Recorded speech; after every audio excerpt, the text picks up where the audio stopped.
Kerajaan Medan Kabulang meliputi wilayah sebagian besar dari Jawa Timur, dimulai dari Nganjuk di sebelah barat hingga Surabaya di sebelah utara.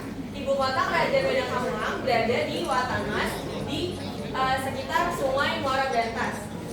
Wilayah Kerajaan Medan Kabulang pada masa pemerintahan Kusindok meliputi wilayah Nganjuk di daerah barat, wilayah Pasuruan di daerah timur, wilayah Malang di daerah selatan, dan wilayah Surabaya di daerah utara.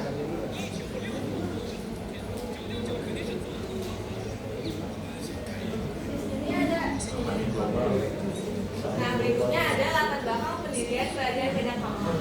Kerajaan Medan Kabulang adalah kerajaan lanjutan dari Kerajaan Mataram kuno di Jawa Tengah yang dipindahkan oleh Kusindok memintakan pusat pemerintahan Kerajaan Medan Kabulang ke Jawa Timur karena adanya serangan dari Kerajaan Sriwijaya di Sumatera. Selain itu, faktor bencana alam juga menjadi alasan mengapa Kusindok memindahkan pusat pemerintahan Kerajaan Medan Kabulang ke Jawa Timur. Namun akhirnya Kerajaan Medan Kabulang hancur setelah diserang oleh Kerajaan Sriwijaya dengan bantuan Raja Urawari. Sini ada gambar-gambar peninggalan Kerajaan Medan Kabulang. Yang pertama ada prasasti Kusindok ditemukan di Mojokerto dan menunjukkan kemudian tangan dari Kalimantan. Yang kedua ada prasasti Lor untuk membangun jalan Bayangkara dan danau wisata jadi desa Anusada. Dan yang terakhir ada prasasti Gambulan. Prasasti Gambulan menghancurkan istana Dewasa dan juga menentang urutan silsilah raja yang pernah memerintah. Berikutnya ada tokoh atau raja pendiri Kerajaan Medan Kabulang. Yang pertama ada Kusindok. Kusindok adalah pendiri Kerajaan Medan Kabulang di masa periode Jawa Timur. Yang kedua ada Raja Sri Isyana Tunggawijaya. Raja Sri Isyana Tunggawijaya adalah menantu dari Kusindok yang memerintah setelah Kusindok. Yang ketiga ada Raja Sri Mahkutawangsa-Wardana. Raja Sri Mahkutawangsa-Wardana ini memerintah setelah Raja Sri Isyana Tunggawijaya, yang dimana ia memiliki dua keturunan. Yang pertama bernama Mahindradata dan yang kedua bernama Dharmawangsa Teguh. Selanjutnya ada Raja Dharmawangsa Teguh yang memerintah setelah Raja Sri Mahkutawangsa-Wardana, yang dimana ia merupakan salah satu anak dari Raja Sri Mahkutawangsa-Wardana. Dan yang terakhir ada Raja Erlangga. Raja Erlangga ini memerintah setelah Raja Dharmawangsa Teguh.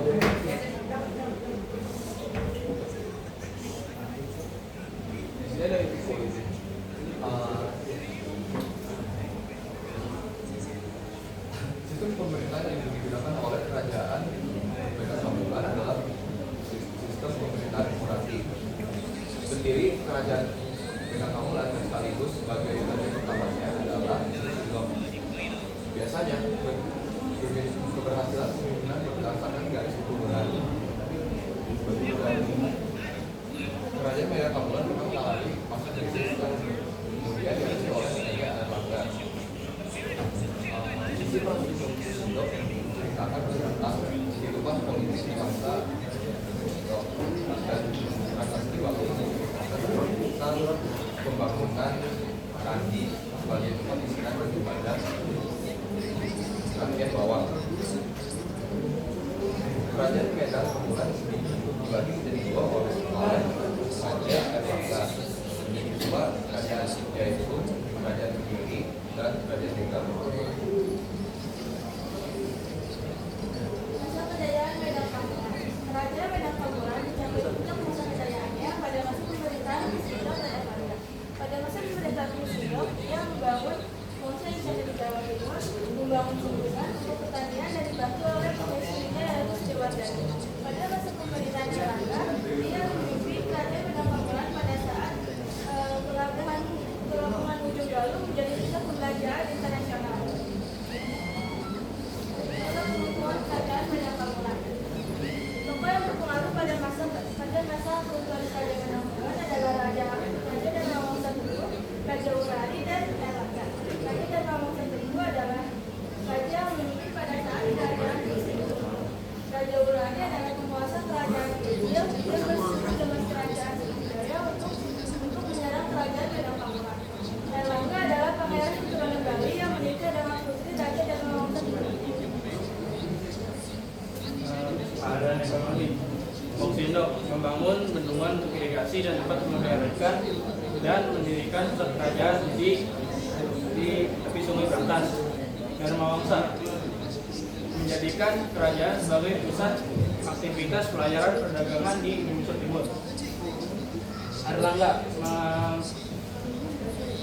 membetulkan pelabuhan di ujung Galuh di Sungai Berantas dengan member tanggul-tanggul untuk mencegah banjir.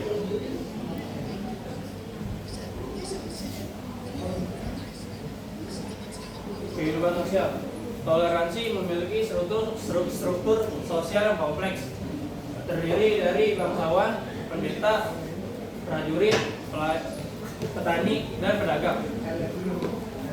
Ya, selanjutnya ada